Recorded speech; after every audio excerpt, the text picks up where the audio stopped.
I wake up at 7, but I get up at 7:30. I know you've probably heard another English teacher say that before, but they only said that because they wanted to show you the difference between wake up and get up. I would be very surprised if they actually said something like that in real life. It's not wrong to say that, and it is a really good example to help English learners understand the difference between wake up and get up. But in my opinion, it's a really unnatural thing to say or write to another person in real life. I don't think that I have ever heard a native English speaker say, I wake up at this time, but I get up at this time. This is only something that I have heard from English learners. So today, we're quickly going to do 3 things. We are going to talk about wake up and get up. We're going to talk about why I wake up at, but I get up at feels very unnatural to me. And finally, we're going to talk about what you can say instead of that. So first, what does it mean to wake up? To wake up basically just means to stop sleeping, to open your eyes and become awake. You can see, you can think, you can control your mind and your body. Also, you can wake up another person. This means that you interrupt their sleep. You cause them to stop sleeping. You cause them to become awake. So let's look at a few examples with wake up. I wake up at 5 a.m. almost every day. She woke up very early yesterday. He wakes his kids up for school every morning. A loud noise woke me up in the middle of the night. I woke up at 3 a.m. because my neighbors were shouting. In the first 3 examples, it's very clear that the people are waking up to begin their day or start doing an activity.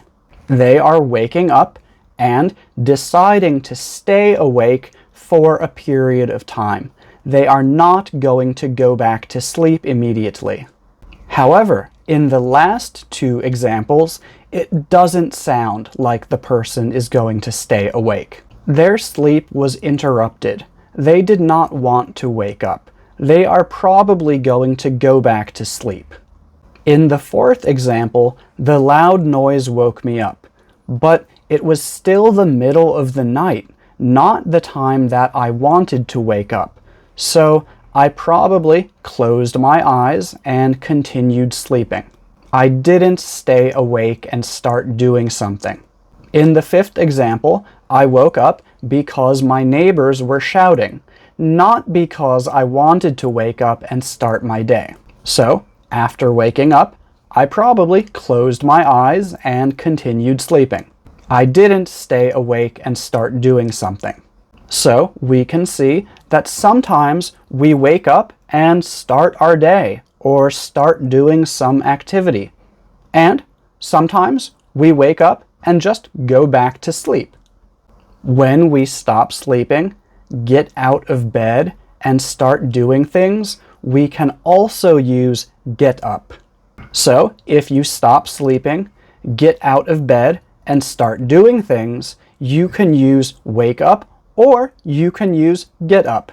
In that situation, they are interchangeable. It doesn't matter which one you use. This is also because, for healthy people, it's pretty normal to get out of bed at the same time that you first wake up. So most of the time, when people say wake up, they mean get up. We don't see any difference between them most of the time. The only time that we really see a big difference between them is when someone wakes up, doesn't get out of their bed, closes their eyes, and goes back to sleep. In that situation, we would only use wake up, not get up. This brings us back to the beginning. I usually wake up at 7, but I get up at 7:30. Yes, that makes sense when we think about the difference between wake up and get up. But the problem is, for native English speakers, we don't really think about that difference very much when we are talking about waking up in the morning. When we talk about waking up in the morning, we usually use wake up and get up to mean the same thing. So this example just feels unnatural and confusing. So what should you say in this situation? Well, it depends what you mean.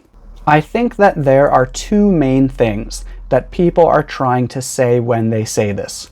I think what most people want to say is, I wake up at 7, but I don't get out of bed until 7:30.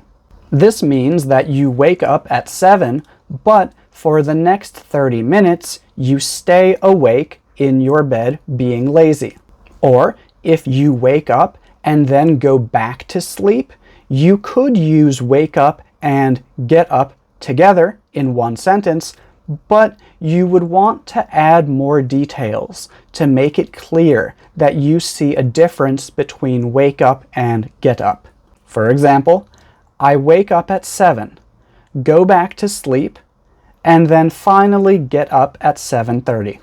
So those are the two things that you probably want to say instead of saying, I wake up at 7, but I get up at 7:30.